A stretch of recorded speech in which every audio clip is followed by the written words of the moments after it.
So I'm going to keep it short. Number one,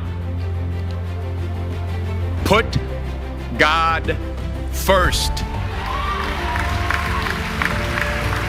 Put God first in everything you do. Everything that you think you see in me, everything that I've accomplished, everything that you think I have, and I have a few things, everything that I have is by the grace of God. Understand that. It's a gift. 40 years ago, March 27th, 1975, it was 40 years ago, just this past March, I was flunking out of college. I had a 1.7 grade point average. I hope none of you can relate. I had a 1.7 grade point average. I was sitting in my mother's beauty shop. They still call it beauty shop now? What they call it now? Yeah, I was sitting in the beauty parlor.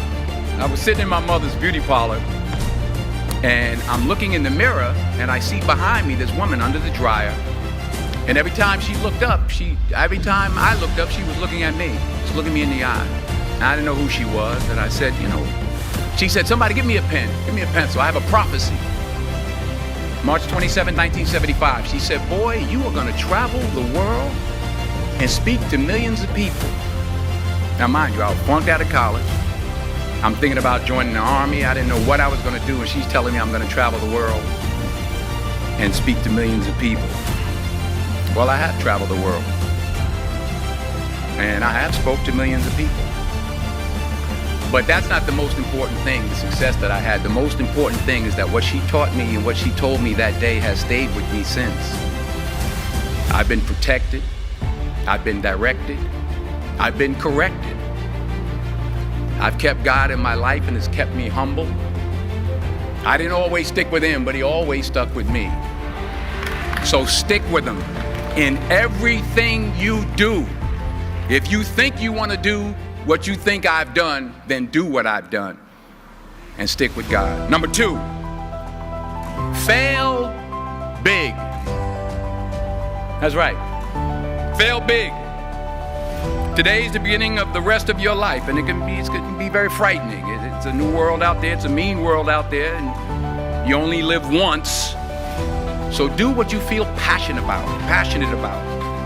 Take chances professionally.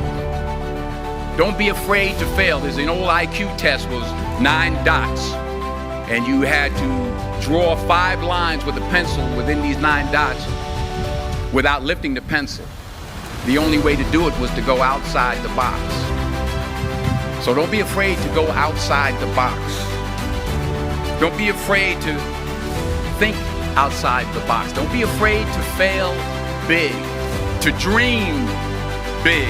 But remember, dreams without goals are just dreams, and they ultimately fuel disappointment. So have dreams, but have goals. Life goals, yearly goals, monthly goals, daily goals. I try to give myself a goal every day. Sometimes just to not curse somebody out. Simple goals, but have goals. And understand that to achieve these goals, you must apply discipline and consistency. In order to achieve your goals, you must apply discipline, which you have already done, and consistency every day, not just on Tuesday and miss a few days. You have to work at it every day. You have to plan every day.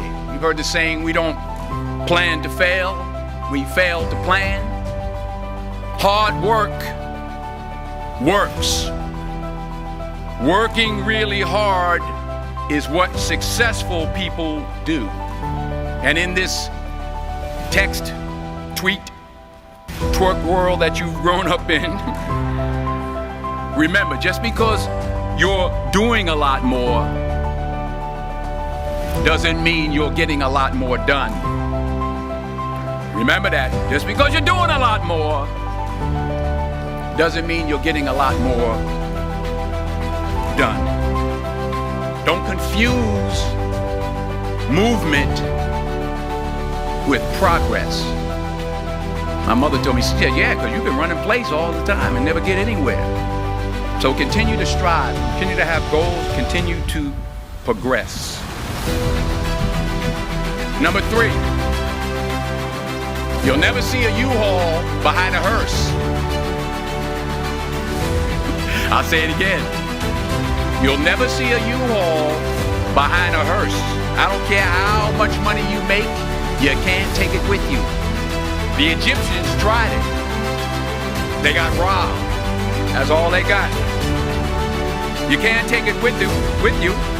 And it's not how much you have. It's what you do with what you have. We all have different talents. Some of you will be doctors, some lawyers, some scientists, some educators, some nurses, some teachers. Yeah, okay. Some preachers. The most selfish thing you can do in this world is help someone else. Why is it selfish? Because the gratification, the goodness that comes to you, the good feeling that I get from helping others, nothing's better than that. Well, one of these things, but nothing's better than that. Not jewelry, not big house I have, not the cars, but it's the joy. That's where the joy is in helping others. That's where the success is in helping others. Finally, I pray that you put your slippers way under the bed tonight, so that when you wake up in the morning, you have to get on your knees to reach them. And while you're down there, say thank you for grace. Thank you for mercy. Thank you for understanding. Thank you for wisdom. Thank you for parents. Thank you for love. Thank you for kindness. Thank you for humility. Thank you for peace. Thank you for prosperity. Say thank you in advance for what's already yours. That's how I live my life. That's why I am. One of the reasons why I am today. Say thank you in advance for what is already yours. True desire in the heart for anything good is God's proof to you, sent beforehand to indicate that it's yours already. I'll say it again. True desire in the heart, that itch that you have, whatever it is you want to do, that thing that you want to do to help others and to grow and to make money, that desire, that itch, that's God's proof to you, sent beforehand already to indicate that it's yours. And anything you want good, you can have. So claim it. Work hard to get it. When you get it, reach back. Pull someone else up. Each one, teach one. Don't just aspire to make a living.